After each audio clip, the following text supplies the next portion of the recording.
Hello everyone and welcome back. Today we're going to do something a little bit different. You see, we're going to talk about the land of Khuresh. Not as a possible DLC for Total War Warhammer, although that would be pretty damn cool, but in Warhammer Fantasy and the Old World in general. This is encompassing every setting, as slowly but surely we are getting brand new lore.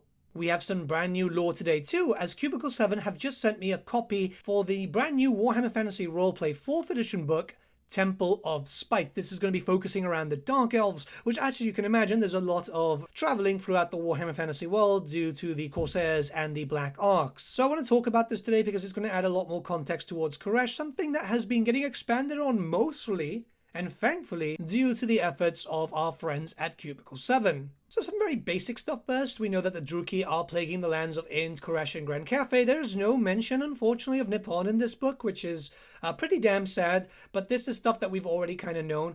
It's just kind of important to note because as far as we've known in lore, it's mostly just been stuff like Lokia Felheart, but in this same passage, he's actually busy in Lustria. He's kind of busy sorting up a potential alliance with Luthor Harkon as he wants to deal with those pesky High Elves at the Fortress of Dawn. I think this is important to talk about because obviously there's not a lot of Dark Elves in terms of numbers, so them going to stuff like Khuresh and Cathay, and that's quite far from Nalgoroth, and it does put a lot more Dark Elves at risk. But we do find out here that it's mostly coming in through the Boiling Sea. So on the left side of Nalgoroth there is a Boiling Sea, which a lot of various different races have kind of like written off. They don't go there.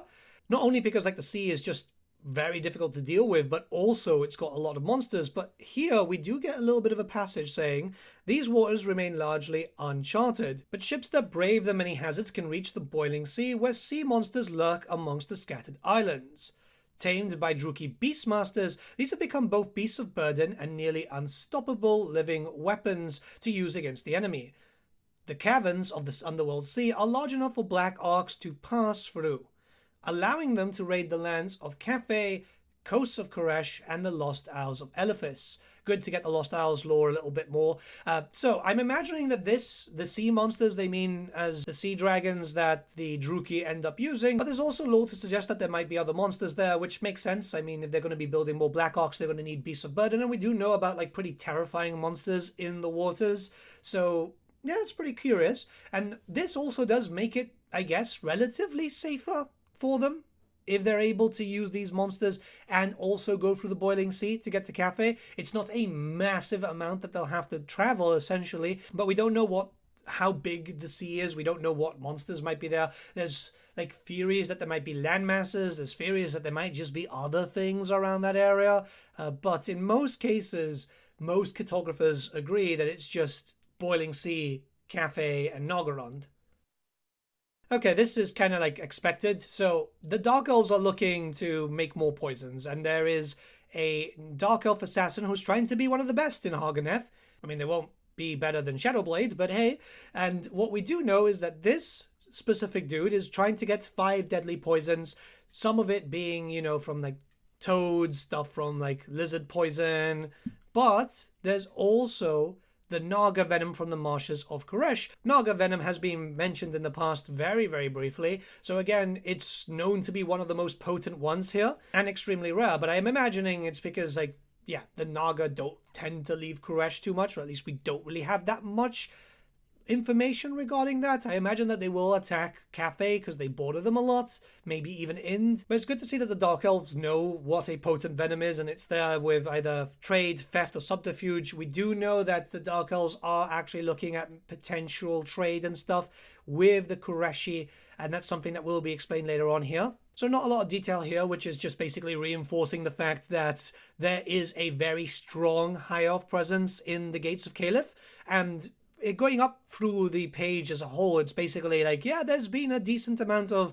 voyages through there, but there has been problems, mostly because the High Elves are keeping that area well defended, which, I mean, does make sense. This book should be available to pre-order now, so I'm not showing everything. I mean, well, there's not a lot of mentions there of Khuresh up on it, but it's a very good read, actually. I've had a little bit of a time to go through it, and talks about mutinies and everything. It's fantastic. This is very good if you like Dark Elf lore, by the way. I'm kind of curious as I see that the Skaven are sending navies around that area. We do know that Skaven have a lot of navies, by the way. There's clans dedicated to naval warfare, but it's interesting that they're going that way and not through, like, you know, the Under Empire and stuff. So this is a interesting passage. We're going to read over the whole of Sailing the Sea of Dread. As the arc passed north along the coast of Khuresh, sorcerer Selfear Nightwind informed Hellbane that the blood Naga of Khuresh are renowned for their cruelty and cunning, and it would make fine allies in an attack of Tor Elephis. The Black Convocation sent emissaries across the Marble Mountains to treat with the Naga queens, yet nothing was heard of the party again, and no message came from the rulers of Khuresh. In spring of 2509 IC, that's the imperial calendar, a war host made landfall on the southeast of coast of Grand Cathay, where they allied with a bandit warlord in attacking the local Lord Magistrate's forces. They were promised a rich reward, but Lord Tala, commander of the Ark's war host, elected to betray the warlord, taking prisoners and 2 captured warships back to the Temple of Spite. So this is pretty curious because, one, we know, well, first up, the Marble Mountains I think are new, but we do know that that's pretty much just based on the Marble Mountains in Vietnam, so that's kind of cool. Obviously, remember that Warhammer Fantasy is based on our real world, just obviously fantasified, so it's nice to see that just bleeding in more. We want that. We do want that. It's curious that the Dark Elves are not above trying to ally up with the Naga, despite the fact that we know that they're incredibly cruel, and obviously it kind of played out as expected. I'm really curious about this, though, because obviously I'd like to see the Naga potentially work with, like, an evil faction. We don't know how that could entirely work, but we do know that they don't really fall on Chaos anymore. Like, they started off, like, the original models during 3rd edition called them, like, Chaos Snake Men, but that was before, like, Warhammer actually found its proper footing. I think during 3rd edition it was still basically a role-playing game more than anything else. The bandit thing was just funny because, I mean, the bandits just trusting the Dark Elves to work with them is just... You just gotta love it, right? When every other race, any race in general, trust the Dark Elves, it's like... You've seen this story before, man. Like, why? Alright, so that's pretty much all the lore that's been introduced for Khuresh there. It's not a lot, but it's a little bit of context, which is slowly creeping in more and more.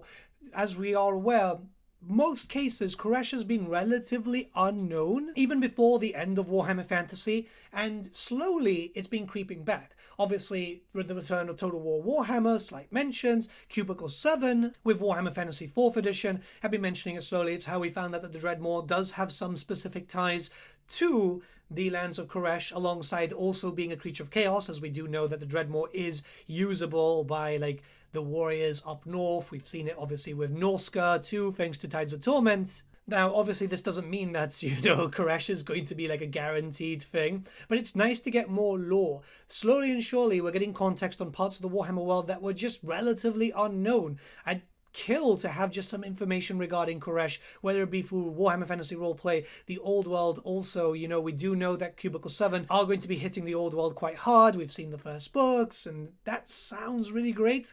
The more that we get some context on unknown parts of the world, I think it's going to be better for everyone. And who knows, maybe that could lead to a source book by Cubicle 7, getting to know the cultures over there, maybe some final, like, proper information regarding the Blood Nagas or miniatures in the future. We do know that there is a Khureshi miniature for Blood Bowl, so hey, it's a door ajar. But yeah, just a little fun chat around Khuresh, because, yeah, I mean, I'm kind of curious about it. I still don't know why the Dark Elves would see them as a potential ally, but hey, look, they're desperate for friends, right? It's been fun talking about a little bit of lore today. Let me know what you guys think in the comments below. Let's start a bit of discussion. Remember that the Temple of Spite has a lot of Dark Elf lore, and I'm sure there's going to be another video down the line just to talk about that because it's quite important. Dark Elf lore has been needed to be kind of fleshed out. There is a lot of mentions that the Cult of Slaanesh and stuff is still, like, active, which is amazing because that's something that started off really well, like in 6th edition, and then kind of just dwindled away. So I'm happy that there's mention of that, including the Druki Anointed.